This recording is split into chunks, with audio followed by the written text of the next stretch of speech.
ഈ captaincy discussions കുറേ ദിവസമായിട്ട് ഇങ്ങനെ നടന്നുകൊണ്ടിരിക്കുമ്പോഴേ എനിക്ക് നല്ലൊരു പേടി ഉണ്ടായിരുന്നു കേട്ടോ.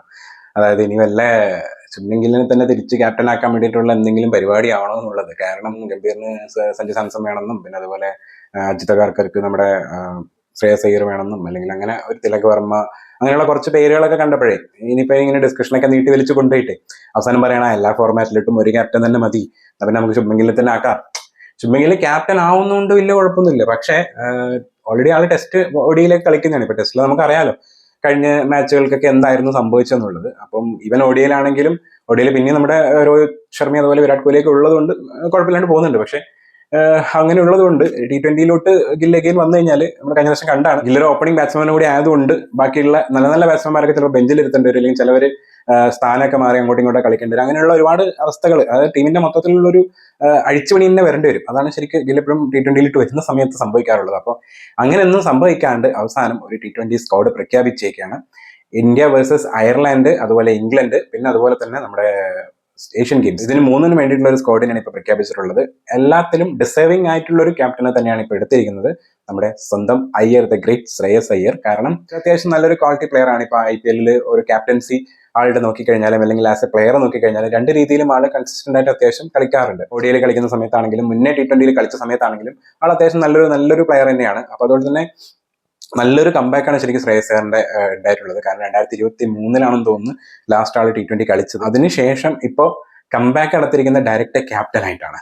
ജസ്റ്റ് ഒരു പ്ലെയർ ആയിട്ടല്ല, പ്ലെയർ ആയിട്ട് ഇൻക്ലൂഡ് ആയതല്ല സ്ക്വാഡിലോട്ട്, ക്യാപ്റ്റൻ ആയിട്ട് ഇൻക്ലൂഡ് ആയത് ഗംഭീര തീരുമാനം തന്നെ പറയാം. തിലക് വർമ്മ തന്നെയാണ് എ സ്ക്വാഡിന്റെയും ക്യാപ്റ്റൻ. അപ്പൊ ഇവിടെ വൈസ് ക്യാപ്റ്റൻ ആയിട്ടും വരുന്നുണ്ട്.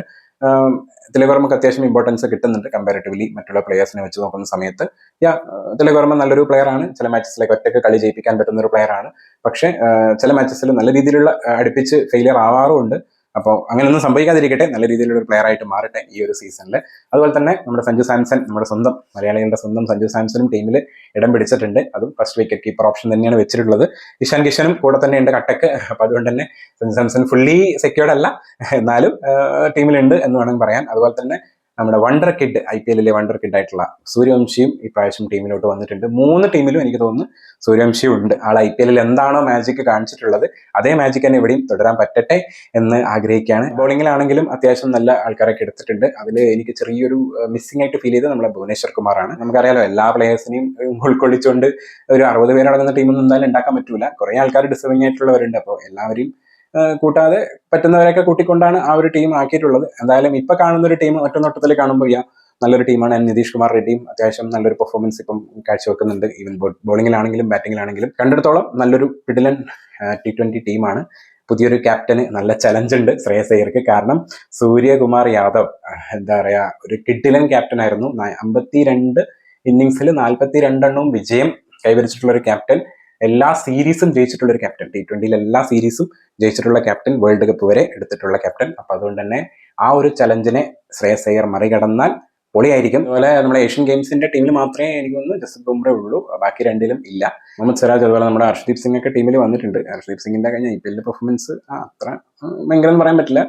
അതല്ലാതെ ആള് പക്ഷേ ഇതിന് മുന്നേ കളിച്ച മാച്ചസിലൊക്കെ ഇന്ത്യക്ക് വേണ്ടി നന്നായിട്ട് കളിക്കാറുണ്ട്. അപ്പോൾ അതിൽ നല്ല പ്രതീക്ഷ തന്നെയാണ് ഉള്ളത്. ആൻഡ് രവി ബിഷ്ണോയൻ ടീമിലോട്ട് വന്നിട്ടുണ്ട്.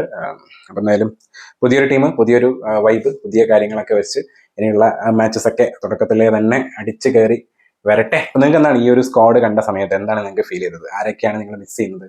ആരൊക്കെ ഇനി വേണമെന്ന് തോന്നുന്നുണ്ടായിരുന്നു? ഇനിയിപ്പോൾ അല്ലെങ്കിൽ ആരൊക്കെ റീപ്ലേസ് ചെയ്യാനുണ്ട് ഉള്ള കാര്യങ്ങളൊക്കെ നിങ്ങൾക്ക് ഉണ്ടാവുള്ളൂ ഒരു സജഷനൊക്കെ. അപ്പോൾ നിങ്ങളുടെ കാര്യങ്ങളൊക്കെ കമന്റിൽ അറിയിക്കാം. എനിക്കെന്തായാലും BCCI വിളിച്ചിട്ട് പറയാനൊന്നും പറ്റൂല ഇവരെ മാറ്റി അവരെ റീപ്ലേസ് ചെയ്യണമെന്ന്. പക്ഷെ എന്തായാലും നമുക്കൊന്ന് നോക്കാമല്ലോ, ഒന്ന് എന്തായിരിക്കും ഇതിന്റെ വ്യത്യാസങ്ങൾ, നിങ്ങൾക്ക് ആർക്കൊക്കെ എന്തൊക്കെ എതിരഭിപ്രായങ്ങളൊക്കെ ഉണ്ട് എന്നുള്ളത് ഒന്ന് അറിയാൻ വേണ്ടിയിട്ടുള്ള ഒരു ആഗ്രഹം കൊണ്ട് മാത്രമാണ് ചോദിക്കുന്നത്. അപ്പോൾ നിങ്ങൾ പറ്റുകയാണെന്നുണ്ടെങ്കിൽ ഒരു കമന്റൊക്കെ ഇട്ടിട്ട് പോകും. പിന്നെ അതുപോലെ വീഡിയോ കാണുന്നവർ ഇഷ്ടപ്പെട്ടിട്ടുണ്ടെങ്കിൽ ഒന്ന് ഷെയറൊക്കെ ലൈക്കൊക്കെ ഒന്ന് അടിച്ചിട്ട് പോയാൽ നല്ലതായിരിക്കും. കാരണം നമുക്ക് ഇനിയും കുറച്ച് വീഡിയോസൊക്കെ ഇതുപോലെ പറഞ്ഞൊക്കെ ഇടാമല്ലോ. ക്രിക്കറ്റിനെ മാത്രമല്ല ഇടാം, ക്രിക്കറ്റ്, കോമഡി പോലുള്ള സാധനങ്ങളൊക്കെ നമ്മൾ ഇടുന്നുണ്ട്. അപ്പോൾ കാണാൻ താല്പര്യമുള്ളവർ അതും കാണുക.